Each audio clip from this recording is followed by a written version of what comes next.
Praise the Lord. எல்லோரும் எப்படி இருக்கிறீங்க? கர்த்தருடைய பரிசுத்த மகிமைப்படுவதாக. லேவிய ரகமம் 26ஆம் அதிகாரம் 4வது வசனம். Leviticus chapter 26 verse 4. நான் ஏற்ற காலத்தில் உங்களுக்கு மழை பெய்ய பண்ணுவேன், பூமி தன் பலனையும் வெளியிலுள்ள மரங்கள் தங்கள் கனியை கொடுக்கும். அல்லேலூயா. ஆண்டோடைய ஆசீர்வாதங்கள் ஒரு நிலத்தின் மேலே வர வேண்டும், ஒரு சபையின் மேலே வர வேண்டும், ஒரு வீட்டின் மேலே வர வேண்டும், தனிப்பட்ட நபர் மேல் வர வேண்டும். ஆபிரகாம் என்ற ஒரு மனுஷன் அந்த ஆபிரகாமாய் இருக்கும்போது கர்த்தர் தெரிந்து கொள்கிறார். அவர் ஜெபிக்கும் போது தெரிந்து கொள்ளவில்லை, பாடும்போது தெரிந்து கொள்ளவில்லை, அந்நிய பாஷை பேசும்போது தெரிந்து கொள்ளவில்லை. அவர் உபவாசித்து ஆண்டவர் சமூகத்துக்கு பயந்து நடுங்கும் போது கர்த்தர் அவருக்கு தரிசனத்தை கொடுக்கவில்லை. அவருடைய தகப்பனாருக்கு, அந்த ஆபிராம் தன்னுடைய தகப்பனாருக்கு கீழ்ப்படிந்து வேலையை செய்து கொண்டிருந்த போது தான் அழைப்பை பெறுகிறார். ஆபிராமே என்று கர்த்தர் கூப்பிடுகிறார். அந்த ஆபிராம் என்ற அந்த மண் மேலே ஈசாக்கு, யாக்கோபு 12 கோத்திரங்கள், அந்த ஸ்தலத்திலிருந்து தான் நம்முடைய இரட்சகரும் பிறந்தார். ஒரு பெரிய ஒரு ஆசீர்வாதங்கள் கடந்து வந்ததை நம்மால் பார்க்க முடிகிறது. நான் ஏற்ற காலத்தில் உங்களுக்கு மழை பெய்ய பண்ணுவேன். ஏற்ற காலத்தில் ஒரு தனிப்பட்ட மனுஷன் மேலே ஒரு ஏற்ற காலம் ஒன்று வர வேண்டும். அருமையான கர்த்தருடைய ஆசீர்வாதங்கள் ஆண்டவருடைய நாமத்திற்காக நான் சொல்ல விரும்புகிறேன். ஒரு இடத்திற்கு மேலே கண்டினியூவாக மழையும் பனியும் பெய்யும் போது அது மிகப்பெரிய ஆஸ்வதிக்கப்பட்ட இடமாய் மாறுகிறது.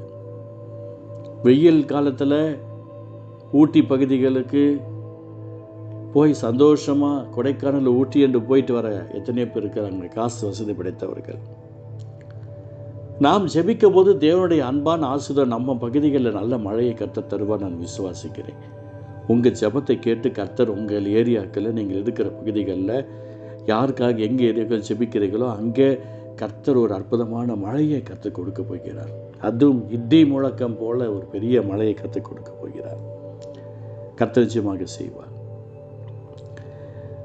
கர்த்தருடைய ஆசீர்வாதங்கள் எப்படி ஒரு இடத்திற்கு வரும்போது அங்கே இருக்கிற மரம், செடி, கொடிகள் ஆஸ்வதிக்கப்படுகிறதோ, அங்கே இருக்கிற மிருகங்கள் ஆஸ்வதிக்கப்படுகிறதோ, அதே போல் ஒரு குடும்பம் என்பது ரொம்ப அவசியம். கொர்நேலியு என்ற ஒரு குடும்பம் கர்த்தருக்கு பயந்து அவருடைய சத்தத்துக்கும் சித்தத்துக்கும் செவி கொடுத்து தானம் தர்மம் பண்ணுகிறவராய் இருந்தார் அந்த கொர்நேலியு. தேவன் அருமையான பேதுருவை சந்திக்கும்படியாக சொப்பனத்தில் பேசுகிறார், தரிசனத்தில் சொல்லுகிறார். பேதுருவும் எழுந்து அவர் பின்னே போகிறார். அந்த குடும்பத்திற்கு ரட்சிப்பு வருகிறது, அபிஷேகம் வருகிறது, கிருபை உண்டாகிறது. எனக்கு பிரியமான சகோதரனே, சகோதரியே, நீங்கள் செய்கிற எந்த நன்மையாக இருக்கட்டும் ஒரு காலம் இருக்கிறது. நீங்கள் பிரயாசப்படுகிற எந்த ஒரு விஷயமா இருக்கட்டும் ஒரு காலம் வருகிறது. உங்களுடைய ஒவ்வொரு முயற்சிக்கும் கர்த்தர் அற்புதங்களை செய்ய வல்லவராக இருக்கிறார். அவர் உங்களுக்கு அதிசயத்தை செய்ய ஆசீர்வதிக்கப்படுகிறவராக இருக்கிறார். எத்தனை பேர் நம்புறீங்க? உங்களுக்கு ஒரு ஏற்ற காலம் உண்டு. உங்களுடைய ஏற்ற காலத்தை உங்களுடைய கண்கள் காணும். உங்கள் குடும்பத்துடைய சந்தோஷத்தால் நிரப்புகிறதை நீங்கள் பார்ப்பீர்கள். உங்கள் குடும்பம் ரட்சிக்கப்படுகிறதை பார்ப்பீர்கள். உங்கள் குடும்பம் கர்த்தருடைய அன்பினால் நிரம்பப்படுகிறதை பார்ப்பீர்கள். உங்கள் குடும்பத்தில் பண தேவைகள் சந்திக்கப்படுகிறதை நீங்கள் பார்ப்பீர்கள். ஏன் தெரியுங்களா? ஏற்ற காலம். இது உங்கள் காலம், இது உங்களுடைய காலம். ஆமென் என்று சொல்லுங்கள். இது உங்களுடைய காலம். நான் ஏற்ற காலத்தில் உங்களுக்கு மழை பெய்ய பண்ணுவேன்.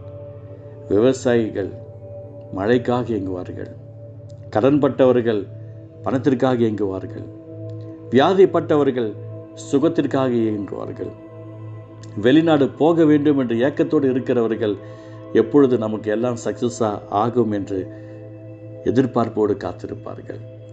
திருமண வயதை நெருங்கியும் திருமணமாகாத இருக்கிறவர்கள் தனக்கு நல்ல வரன் கிடைக்கும் என்று தாகத்துடன் காத்திருப்பார்கள்.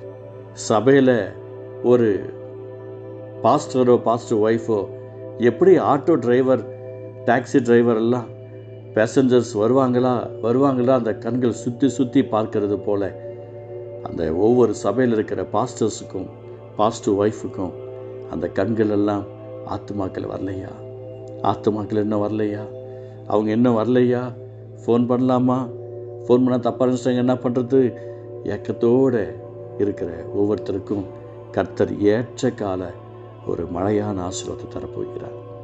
ஆண்டவர் சொல்வது நடக்கும். நான் ஏற்ற காலத்தில் உங்களுக்கு மழை பெய்ய பண்ணுவேன் என்று சொன்னீங்களேப்பா. பூமி தன் பலனையும் வெளியுள்ள மரங்கள் தங்கள் கனியும் கொடுக்கும் சொன்னீங்களே. இந்த காலம் ஏற்ற காலமாக நம்முடைய பிள்ளைகளுக்கு அனுகூலமாய் அமைவதற்கு ஸ்தோத்திரம். கிருபை தாங்கட்டும். ஒவ்வொருத்தருக்கும் அற்புதங்கள் நடக்கட்டும். இயேசு நல்ல பிதாவே. ஆமென், ஆமென்.